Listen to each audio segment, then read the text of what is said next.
2019లో నాని హీరోగా విడుదలైన జెర్సీ సినిమాలో తాను క్రికెట్ టీంలో ఎంపికైన తర్వాత అర్జున్ తన మనసులో ఉన్న బాధ, ఆనందం ఎక్కడ వ్యక్తం చేయాలో అర్థం కాదు. అప్పుడు బైక్ పై రైల్వే స్టేషన్ కు వెళ్తాడు. అవతల ప్లాట్ఫామ్ నుంచి ఓ రైలు వేగంగా వెళ్తున్నప్పుడు గట్టిగా అరుస్తాడు. ఆ సీన్ లో అర్జున్ గా నాని నటన తెరపై చూస్తున్న ప్రతి ప్రేక్షకుడికి కన్నీళ్లు పెట్టించింది.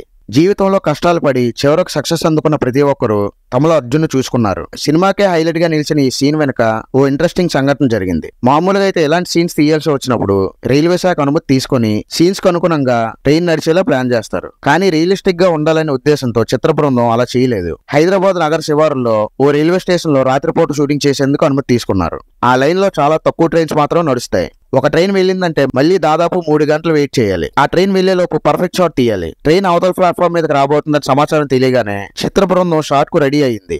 భావోద్వేగంతో అరిచినప్పుడు కళ్ళు ఎర్రగా మారి నీళ్లు వచ్చేలా నాని షాట్ కోసం రెడీ అయ్యాడు. సడన్ గా అవతల ప్లాట్ఫామ్ పై మరో ట్రైన్ వచ్చి సిగ్నల్ కోసం ఆగిపోయింది. ఈలోగా అటువైపు ప్లాట్ఫామ్ నుంచి ట్రైన్ వెళ్లిపోయింది. మళ్ళీ ఇంకో ట్రైన్ వచ్చే వరకు వేచి చూడాల్సి వచ్చింది. 25 కోట్లలో తీసిన ఈ సినిమా 48 కోట్లు వసూలు చేసింది. వీడియో నచ్చితే లైక్ చేసి మన ఛానల్ సబ్స్క్రైబ్ చేసుకోండి.